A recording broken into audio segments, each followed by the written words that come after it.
Ang paggawa ng mga produktong aloe ay nangangailangan ng mabilis na mga kamay, isang magandang kutsilyo at maraming halaman. Ito ay tumatagal ng humigit-kumulang 20 dahon ng aloe upang gumawa lamang ng 1 galon ng aloe vera juice. Ngunit ang ilang mga produkto ng aloe ay natagpuan upang maglaman ng walang aloe sa lahat. Napakadaling maglabas ng pekeng produkto ng aloe, kaya mayroong lahat ng uri ng synthetic gels. Kaya paano ginagawa ang mga tunay na produkto ng aloe vera? At maaari ba nating makita ang mga lehitimong bagay sa isang 625 milyong dolyar na industriya? Bumisita kami sa pinakamalaking aloe farm sa mundo para malaman ang sakahan ng Universal Aloe ay sumasaklaw sa 5,000 ektarya dito sa Dominican Republic, habang mayroong daan-daang uri ng mga halamang aloe. Pinili ng bukid na ito ang Aloe barbadensis Miller dahil mayroon itong 20 amino acids, mga mineral, bitamina, carbohydrates, hormones, at iba pang bioactive substance. Kapag nasa lupa na ang mga halaman, humigit kumulang 8 buwan bago sila mature. Humigit kumulang 715 katao ang umaani sa mga bukid na ito. Ang mga ito ay pinadala sa mga grupo pag-aani sa bawat seksyon. Ang mga pinutol na dahon ay hindi babalik, ngunit ang mga halaman ay tutubo ng mga bago. Aabutin sila ng halos 1 linggo upang anihin lamang ang isang lugar na ito.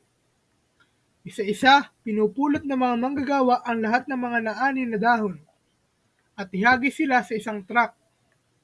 Ang mga dahon ay tumungo sa isang planta ng pagpoproseso, 2 milya sa kalsada.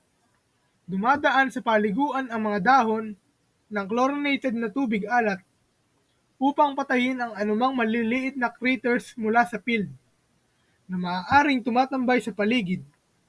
Pagkatapos sila ay pinutol. Itong jiggly fillet ay ang gel sa loob ng dahon ng aloe. Iyan ang ginagamit sa totoong aloe vera juice, gel o mga produkto ng pangangalaga sa balat. Para magawa ito, kailangan nila ng napakahusay na kutsilyo.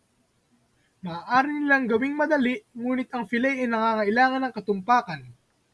At kailangan nilang kumilos ng mabilis pagpuno ng 3,500 na dahon sa isang araw. Maraming kumpanya ng aloe ang gumagamit ng mga makina para sa filleting. Ang mga natirang piraso ng dahon ay ibinalik sa bukid bilang compost, at ang mga balde ng fillet ay titimbangin ang mga iyon pagkatapos ay ibuhos sa malaking mesa na ito. Susuriin sila ng mga manggagawa rito kung may natirang piraso ng dahon, na pagkatapos ay kanilang hihiwain. Kapag malinaw na ang lahat, ang mga fillet ay pupunta sa shredder na gumiling sa kanila sa isang purong aloe gel. Sa puntong ito, idinagdag ang ascorbic acid upang pahabain ang buhay ng estante.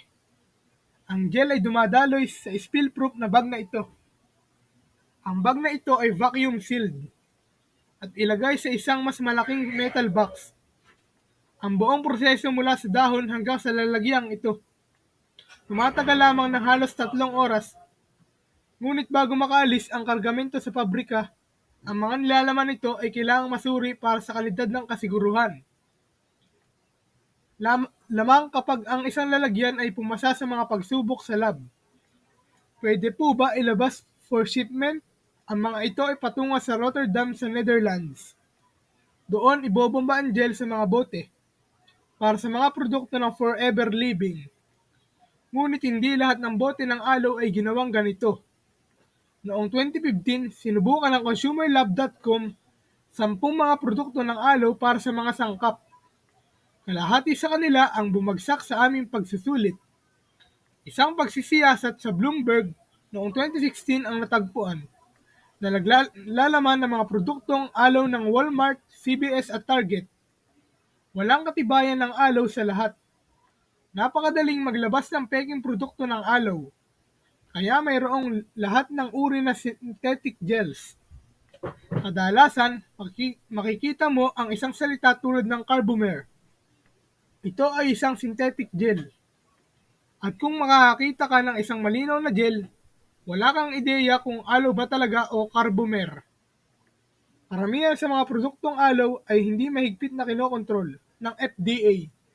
Iyon ay dahil ang mga ito ay tinuturing na mga suplemento o mga pampaganda, hindi droga.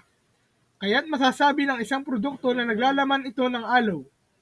Ngunit ito ay maaaring mga hulugan ng isang hanay ng mga bagay.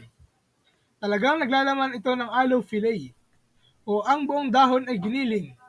At hindi lang iyon inner fillet o ito ay isang sintetikong gel at talagang walang aloe na hindi kasasaktan. Ngunit walang anumang mga dapat na benepisyo ng aloe. Walang masyadong regulasyon o pangangasiwa sa mga produktong aloe.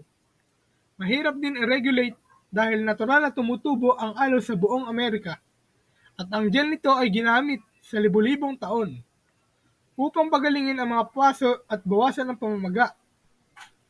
Ang hamon ay ang pagsasalin ng kasaysayang iyon sa aming kasalukuyang mahigpit na medikal na pagsusuri. Isa pang problema ay wala. Malinaw na sintipikong patunay ng mga kapangyarihan ng pagpapagaling ng aloe. Ipinakita ng ilang pag-aaral na nakatutulong ito sa pag-alis ng mga paso at mapabilis ang paggaling, habang ang iba ay walang epekto sa mga paso, kaya hindi nakatutulong ang aloe. Ang ebidensya ay wala doon ngayon. Ang panlabas na balat ng dahon ay natagpuan upang magkaroon ng laxative compound na tinatawag na aloin. Natuklasan ng isang pag-aaral na nagdulot ito ng kanser sa mga daga, habang ang isa ay natagpuan na ito ay nakatulong sa paninigas ng dumi. Ngunit ipinagbawal ng FDA ang pagbebenta ng aloe bilang isang over-the-counter na laxative na gamot. Walang patent sa aloe at kaya wala gaanong insensitibo para sa mga kumpanya na maglagay ng maraming pera sa mga clinical na pag-aaral.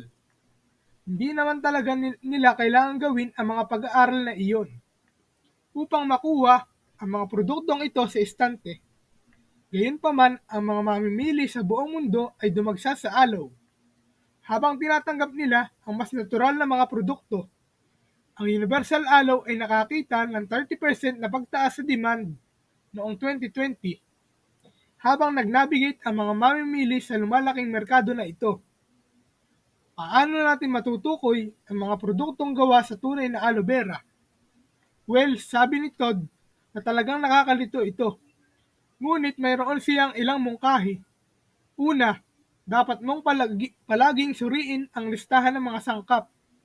Gusto mong makakita ng aloe, gusto mo munang makita. Kailangan mo talagang maging maingat sa mga salita. Dahil kung dahon lang ang sinasabi, maaari itong maging anumang bahagi ng dahon. Maaari kang makakuha ng latex na hindi mo gusto, maliban kung gusto mo ng laxative effect. Mag-ingat sa mapanlinlang na mga salita tulad ng 100% gel. Iyon ay maaaring mga hulugan na mayroong 100% gel. Ngunit hindi lahat ng ito ay aloe fillet. Kaya kailangan mo talagang malaman anong bahagi ng dahon ang ginagawa kapag sila ay aloe gel. Ito ba ay gel na ginawa mula sa paghahalo ng buong dahon o talagang puro aloe gel lang?